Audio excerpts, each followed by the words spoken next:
It is, you know, and I'm thinking, I have three children. I'm thinking about, did I hold them enough? You know, how did I transport them?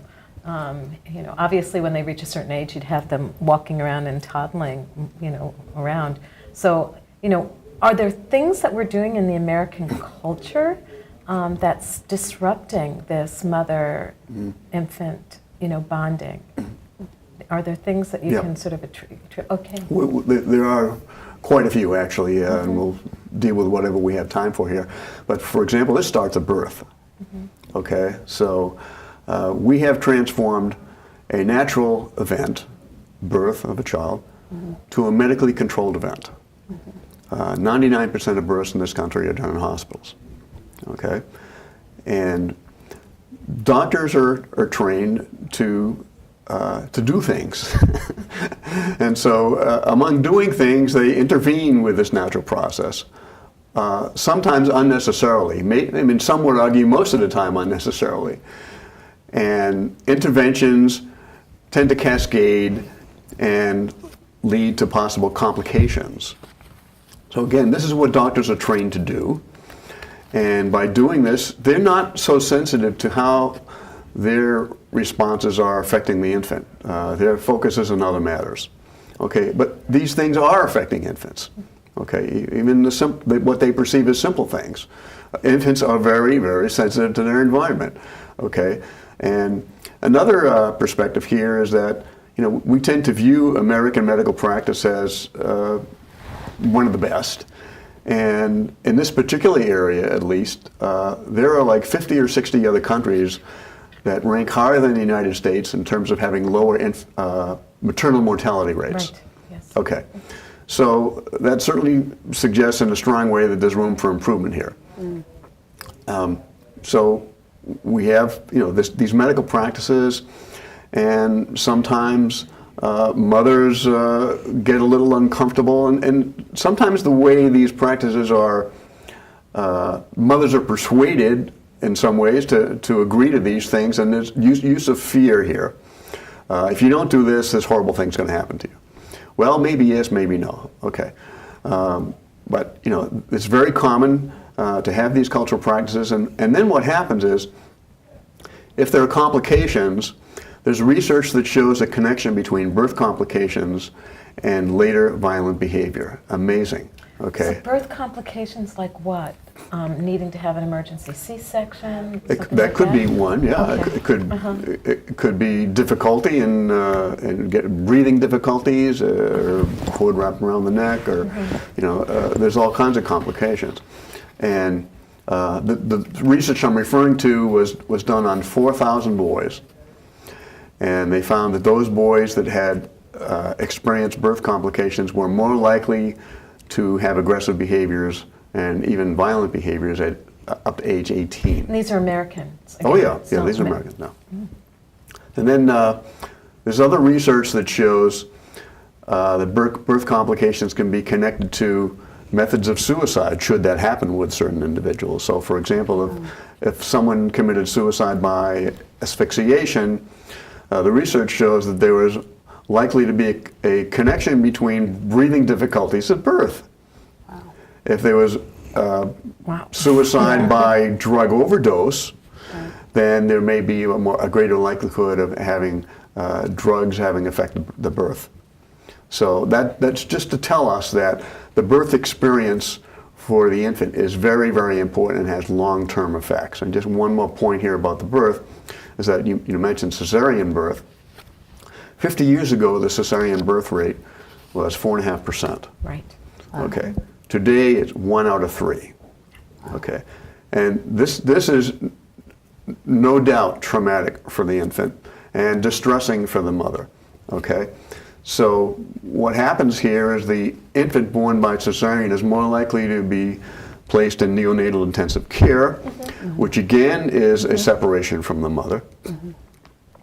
And the mother's more likely, for example, to have postpartum depression, because this is distressing for a mother to go through. So again, I'm talking about birth here as a very significant factor that can disrupt the relationship. There's separation, unmet needs, maltreatment, and even trauma. One other quick thing about birth is that in many American hospitals, it's common practice to separate healthy newborn infants from the mother and put these infants in nurseries. And this was common decades ago, but in some hospitals today, and some research shows even most American hospitals, separating newborn infants from the mothers. Obviously, this is separation, which is distressful and even traumatic for the child. So this can contribute to, again, disrupting the bond and possibly being a contributing factor for a potential for aggressive behavior later on. So there's a lot going on here that a lot of us don't recognize as potentially leading to difficulties and later. It's happening so early, so much earlier than I think anyone really realized. Yeah. Well, it's interesting because I'm thinking back for when I had my 3 kids, and we were given the option: do you want your baby to stay in the room with you, or do you want the baby to be in the nursery? So I think if mothers understand that it's better for the child, the infant, to stay with them, they would make that decision. It's more. There's more awareness about that now than there was 20, 30 years ago. But the policies vary from hospital to hospital. So say what was done in one hospital may be very different than one even in the same city, and certainly could vary for hospitals around the country. You would have different policies. And what's very interesting, I find, is that there's very little accountability of hospital policies like this to some authority that can say, look, you're not following best practice, you're not following the evidence. Without that accountability, they're going to continue to do what's routine for them, what's part of their ritual and standard practice. So it's very important that people speak up about bringing this to the professional's attention. So you brought up something interesting, and I'm going to now advance the baby out of the hospital. Some parents, moms, feel that they should have the infant sleep with them. Yeah. And is that something that you would recommend? Well, I would, and just to go a little further, there's research on this that compares effects of infants sleeping with mothers as compared to infants not sleeping with mothers. If they're not sleeping with mothers, then they're more likely to have anxious responses and maybe tantrums. And it has been shown to weaken the connection between the infant and the mother. If they're sleeping with the mother, they're going to be calmer, feel more connected, even... in bed with them. Yeah. Is there a certain age, that it's important to continue doing that? Well, let me just say, first of all, historically, this has been common human practice, and it's only been in the last couple hundred years that we've started and continued separating infants from mothers. The United States is the only country in the world that puts infants in separate beds in separate rooms routinely. Today, 90% of infants in the world are asleep with the mothers. Okay, so we're a little bit out of line there.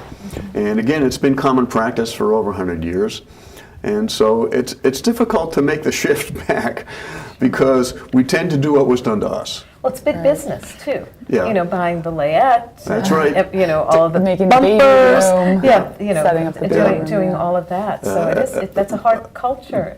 Sure. Change. I mean, it's embedded in the culture, and people think what's normal is okay. And again, we're not that sensitive to infants. So if we do pay attention to how this affects infants, and if you don't want to believe me, look at the research yourself. Sure, I believe you. and I like that you're using it'll evidence be very clear. literature to support this. And some pediatricians still resist this because it's difficult for people to say, "Hey, I guess I was wrong," and it's difficult for professionals to admit some of these things. So. And what's great today is that we have the internet, so you can check Google out everything. yourself, and obviously you can't believe everything you see on the internet, but if you're discerning and use a thorough, these are important decisions. Right. So if we're going to take the time and interest to check things out and and come to a conclusion that fits for us, then we'll be better off and our children will be better off.